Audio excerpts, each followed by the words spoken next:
بسم اللہ الرحمن الرحیم۔ شروع اللہ تعالیٰ کے نام سے جو بڑا مہربان اور نہایت ہی رحم کرنے والا ہے۔ تمام حضرات سورہ فاتحہ اور درود پاک پڑھ لی۔ اعوذ باللہ من الشیطان الرجیم، بسم اللہ الرحمن الرحیم، الحمدللہ رب العالمین، الرحمن الرحیم، مالک یوم الدین، ایاک نعبد و ایاک نستعین، ایاک نعبد و ایاک نستعین، ایاک نعبد و ایاک نستعین، اہدنا الصراط المستقیم، صراط الذین انعمت علیہم غیر المغضوب علیہم ولا الضالین، آمین۔ اللہم صلی علی محمد وعلی آل محمد کما صلیت علی ابراہیم وعلی آل ابراہیم انک حمید مجید۔ اللہم بارک علی محمد وعلی آل محمد کما بارکت علی ابراہیم وعلی آل ابراہیم انک حمید مجید۔ اللہ کے پیارے نبی حضرت محمد رسول اللہ صلی اللہ تعالیٰ علیہ وسلم نے پوری دنیا کے انسانوں کی ہر ایک سمت سے، ہر ایک لحاظ سے رہنمائی فرمائی اور ایسی مکمل جامع رہنمائی کہ جس سے انسان ایک خوبصورت اور اچھی زندگی جو ہے وہ گزار سکتا ہے۔ دین اسلام سے پہلے لوگوں نے عبادت کو خدا کی رضامندی کا ذریعہ سمجھا۔ پیارے نبی صلی اللہ تعالیٰ علیہ وسلم نے عبادت کے ساتھ اخلاق کو اللہ کی رضامندی کا ذریعہ بتایا۔ شریعت نے اپنے ماننے والوں کی بہت خوبصورت انداز میں رہنمائی فرمائی۔ ہر اس شے کو جو دل کے اندر برا خیال پیدا کرتی ہو بتا دیا کہ یہ انسان کے لیے حرام ہے،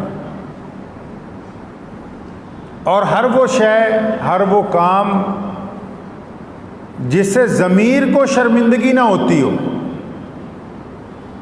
انسان کا ضمیر زندہ رہتا ہو، اسے کار ثواب بتایا گیا۔ لوگوں نے جن چیزوں کو اپنے لیے مذاق کا، اپنے لیے تفریح کا ذریعہ بنایا اور جن چیزوں سے دوسروں کو تکلیف پہنچا کے لوگ خوش ہوتے تھے، اسلام نے اسے حرام قرار دیا۔ شریعت نے کہا کہ آپ کسی کو تکلیف پہنچا کے اگر خوش ہو رہے ہیں تو یہ خوشی خوشی نہیں ہے،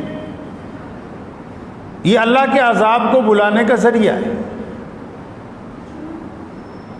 پیارے نبی حضرت محمد رسول اللہ صلی اللہ تعالیٰ علیہ وسلم کی ذات گرامی نے بدترین حالات میں بھی لوگوں کی ہمت افزائی کرنے کا حکم فرمایا ہے۔ شریعت نے کہا کہ اگر آپ کسی کی تعریف نہیں کر سکتے، اگر کوئی صاحب ایسے ہیں جو اچھا کام کرتے ہیں آپ ان کی تعریف نہیں کر سکتے، تو اسلام نے کہا کہ ان کی برائی بھی نہ کریں۔ آپ فائدہ نہیں پہنچا سکتے تو نقصان بھی مت پہنچائیں۔ آج کے دور کے اندر لوگوں نے ایک عام ذریعہ جو انٹرنیٹ کے ذریعے ہر ایک انسان کو ملا ہے، کچھ لوگوں نے اسے نیکی کا ذریعہ بنایا، لیکن زیادہ لوگوں نے اس کو برائی کا ذریعہ بنایا۔ ایک دوسرے کی ہمت کو توڑنے کا ذریعہ بنایا، ایک دوسرے کو خوف زدہ کرنے کا ذریعہ بنایا ہے۔ جبکہ اللہ کے پیارے نبی حضرت محمد رسول اللہ نے ان لوگوں کو پسند نہیں کیا جو دوسروں کو ڈراتے ہیں، خوف زدہ کرتے ہیں، پریشان کرتے ہیں، بلکہ ان کو پسند کیا جو مظلوم کی ہمت بندھاتے ہوں۔ شریعت نے اس کے بھی قوانین طے کیے ہیں۔ جس طرح نماز کے لیے وضو ضروری ہے، قبلہ کی طرف رخ ہونا ضروری ہے، نماز کے لیے نیت باندھنا ضروری ہے، اسی طرح اللہ کے نبی حضرت محمد رسول اللہ صلی اللہ علیہ وسلم نے اس متعلق بھی ہمیں توجہ دلوائی کہ آپ دوسرے کی کس طریقے سے ہمت افزائی کریں۔ ہمتیں توڑنے والوں کو اللہ کے رسول صلی اللہ علیہ وسلم نے پسند نہیں کیا ہے۔ مثال کے طور پر کوئی صاحب بیمار ہیں اور بیماری ایسی ہے کہ ٹھیک ہونے کی امید نہیں ہے،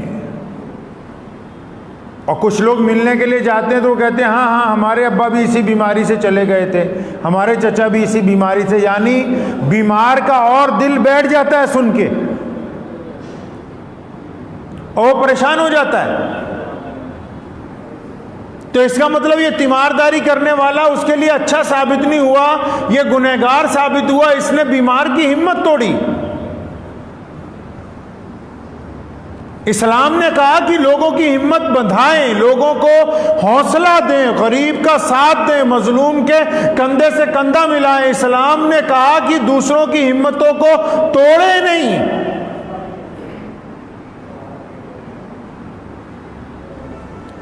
شریعت نے یہ حکم دیا ہے کہ آپ لوگوں کی ہمت افزائی کریں۔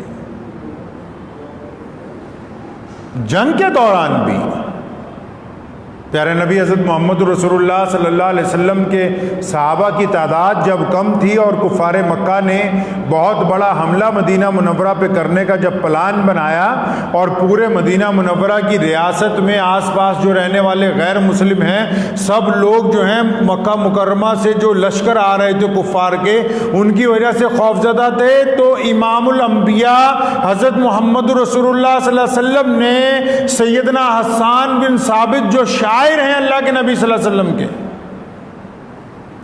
جو رسول اللہ صلی اللہ علیہ وسلم کے مداح سرا ہیں، آپ صلی اللہ علیہ وسلم نے سیدنا حسان کو ممبر رسول پر کھڑا کیا اور فرمایا حسان بتاؤ ان کو کہ ہم کون ہیں، یہ کون ہیں؟ فرمایا حسان ان کی ہمتیں بتاؤ جو کمزور ہو گئے۔ شریعت نے ہمیں یہ درس دیا ہے۔ آج لوگ مذاق سمجھتے ہیں دوسرے کی ہمت کو توڑنا، کسی کے کاروبار میں نقصان ہوتا ہے تو 4 آدمی اور اس کی ہمت توڑنا چاہتے ہیں، کسی کے گھر میں بیماری آتی تو 4 آدمی اور اس کی ہمت کو توڑنا چاہتے ہیں، اور بعد میں خوش ہوتے ہیں کہ دیکھو ہم نے اس کو پریشان کر دیا۔ آج آپ جن کو پریشان کر رہے ہیں ان کی پریشانی کی جب بددعائیں، ان کی پریشانی کی آہیں جب عرش معلی سے ٹکرائیں گی تو جب یہ واپس آئیں گی تو آپ کے گھر کو تباہ و برباد کر دیں گی کہ تم دوسرے کی پریشانی پر خوش ہوتے تھے، دیکھو آج یہ مصیبت تمہارے گھر کے اندر نازل ہو گئی ہے۔ شریعت نے منع کیا ہے، ایسے ہی تھوڑی اسلام سب سے وحدت کا مذہب بنا، اسلام کی خوبی ہے یہ، اسلام نے اپنے ماننے والوں کو ہر ایک چیز میں وحدت کا درس دیا۔ کیا کہا؟ اشہدو ان لا الہ الا اللہ، کہ ایک اللہ کی عبادت کرو، گواہی دے دو اس بات کی کہ عبادت کے لائق کون ہے جی؟ ایک اللہ ہے۔ پھر کہا اشہدو ان محمدًا عبدہ ورسولہ، فرمایا اب ہم یہ گواہی دیتے ہیں کہ محمد رسول اللہ ہی ہمارے آقا ہیں، محمد رسول اللہ ہی خاتم النبیین ہیں، محمد رسول اللہ ہی ہمارے سب کچھ ہیں، اور یہی رسول اللہ ہیں جن کو اللہ نے ہمارے لیے بھیجا ہے، ان کے علاوہ ہم اور کسی کی اتباع نہیں کرتے۔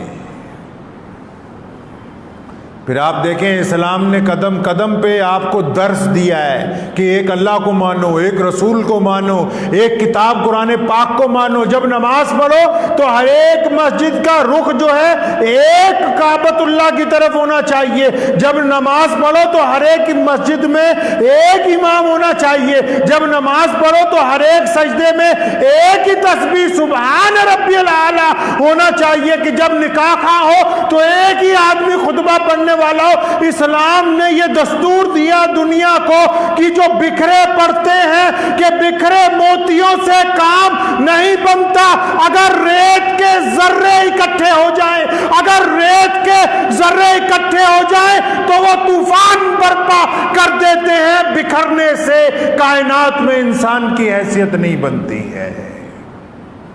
بکھرنے سے حیثیت نہیں بنتی۔ ریت کے ذرے بھی جب اکٹھے ہوتے ہیں نا، ہوا چلتی ہے تو ان میں طاقت پیدا ہوتی ہے، وہ اکٹھے ہو کے جب اڑتے ہیں تو پوری کائنات میں جتنے جیو جنتو ہیں، انسان ہیں، پریشان ہو جاتے بھی یہ کیا مصیبت آ گئی اتنی بڑی۔ اللہ نے درس دیا ہے یہ انسانوں کو کہ آپ نا اتفاقی کا مظاہرہ کریں گے، آپ دوسروں کے دلوں کو تکلیف پہنچائیں گے تو آپ خوش نہیں رہ سکتے۔ اب یہ ضروری تو نہیں کہ جس کے آپ دل کو تکلیف پہنچائیں اس کا مذہب کون سا ہے، رنگ کون سا ہے، نسل کون سی۔ ایک بندہ 5 وقت نماز پڑھتا ہے، ایک بندہ 5 وقت نماز پڑھتا ہے، روزہ رکھتا ہے، حج کرتا ہے، زکوٰۃ دیتا ہے، باشرہ داڑھی رکھتا ہے، جھوٹ نہیں بولتا ہے، غریبوں کی مدد کرتا ہے، لیکن اپنے پڑوسیوں کو تکلیف پہنچاتا ہے، لیکن اپنے والدین سے معافی مانگتے ہوئے شرمندگی محسوس کرتا ہے، لیکن اپنے بھائیوں کے لیے پلان بناتا ہے کہ ان کا بیڑا کس طرح غرق ہوگا۔ تو شریعت نے کہا کہ یہ جو تم سجدہ اللہ کے حضور کر رہے ہو یہ اس وقت تک قبول نہیں ہو سکتا جب تک اس دل کی گندگی کو نکال نہ دیا جائے۔ اسلام نے عبادت کو حقوق العباد کے ساتھ جوڑا ہے، پابند کیا ہے عبادت کرنے والے کو، عبادت گزار کو اللہ کے رسول صلی اللہ علیہ وسلم نے پابند کیا ہے کہ اس کی زبان، اس کی آنکھیں، اس کا چلنا پھرنا، اس کے معاملات جو ہیں وہ نیک ہونے چاہیے، تبھی اللہ تبارک و تعالیٰ کے حضور اس کا سجدہ قابل قبول ہوگا۔ یہ کیوں کر ممکن ہو سکتا ہے کہ ایک بندہ عبادت بھی کرتا ہو اور ٹھگی بھی مارتا ہو، ایک بندہ عبادت بھی کرتا ہو دوسرے کو تکلیف بھی پہنچاتا ہو؟ شریعت نے پوری دنیا کے انسانوں کے لیے عدل و انصاف اور مساوات کا پیغام دیا ہے۔ پڑوسی کا مسلمان ہونا ضروری نہیں ہے، والدین کا بھی مسلمان ہونا ضروری نہیں ہے۔ جن کے ساتھ آپ ظلم کرنے لگے ہیں، جس مظلوم کے ساتھ بدتمیزی کر رہے ہیں، جس غریب کے ساتھ زیادتی کر رہے ہیں، ضروری تھوڑی ہے کہ اگر مسلمان ہیں تو آپ اخلاق سے پیش آئیں گے، مسلمان نہیں ہے تو آپ اخلاق سے پیش نہیں آئیں گے، نہیں، بلکہ اللہ کریم نے کہا کہ کائنات کے تمام لوگ میرا کنبہ ہیں، اور اللہ کو وہ بندہ پسند ہے جو اللہ کے کنبے سے پیار کرتا ہو۔ یہی اسلام نے، شریعت نے ہمیں حکم دیا ہے کہ ہم لوگوں میں نفرتیں پھیلانے کی بجائے محبت کو عام کریں، لوگوں کا حوصلہ نہ توڑیں۔ یہ کووڈ-19 کا دور چل رہا ہے، بیماری کے دن ہیں، لوگ ڈرے ہوئے ہیں، اور بہت سارے لوگوں نے دھندا پکڑ لیا کہ ڈرے ہوئوں کو اور ڈراؤ۔ ڈرنا اور بات ہوتی ہے، لڑنا اور بات ہوتی ہے۔ ہم کووڈ-19 سے خوف زدہ نہیں ہیں، ہمت کے ساتھ بیماری کا مقابلہ کریں۔ جو لوگ بیمار ہو گئے ہیں ان کو ڈرائیں گے نہیں، ان کو یہ بتائیں گے کہ اس بیماری سے جنگ جیتی جا سکتی ہے۔ سونے رسول نے نہیں کہا کہ جب کبھی بیماری پھیل جائے، کہیں لوگ مرنے لگ پائیں، فرمایا وہاں سے بھاگو نہیں۔ بھاگنے سے کیا مراد ہے؟ بھاگنے سے مراد ہے بھی ڈرو نہیں، زندگی اور موت تو اللہ کے اختیار میں، اور اگر سارے ہی بھاگ جاؤ گے بیماروں کی مدد کون کرے گا؟ سارے ہی اگر کہیں گے کہ اچھا ہمیں خوف لگ گیا ہے، پریشان ہو گئے، تو کون بیماروں کی دوا بوٹی کرے گا؟ کوئی نہیں کرنے والا ہوگا۔ شریعت نے حکم دیا ہے، مسلمانوں کو درس دیا انسانوں کی، جب بیماری پھیل جائے تو وبا کی جگہ سے بھاگو نہیں۔ 2 وجوہات سے، پہلی وجہ کہ آپ اگر اچھی اس جگہ سے بھاگیں گے جہاں بیماری پھیلی ہے تو جو بیمار ہو گئے ان کا ساتھ کون دے گا، اور دوسری وجہ اگر آپ اس علاقوں کو چھوڑ کے جائیں گے تو اپنے ساتھ بیماری کو کسی دوسرے علاقے کے اندر لے جائیں گے۔ ڈاکٹر تو آج کہہ رہے ہیں، سونے رسول صلی اللہ علیہ وسلم نے 1450 سال پہلے ہمیں درس دیا ہے۔ تو اس لیے شریعت نے جو باتیں ہمیں سمجھائیں، آج کہتے ہیں ڈاکٹر کی بار بار اپنے ہاتھ صابن سے دھوئیں. شریعت نے 1450 سال پہلے کہا کہ آپ 5 وقت نماز کے لیے وضو ضروری، اور شریعت نے وضو کے لیے جسم کے ان اعضاء کا انتخاب کیا ہے کہ جو اعضاء براہ راست ہوا سے متاثر ہوتے ہیں، جن کے اوپر کیٹانو آ سکتے ہیں.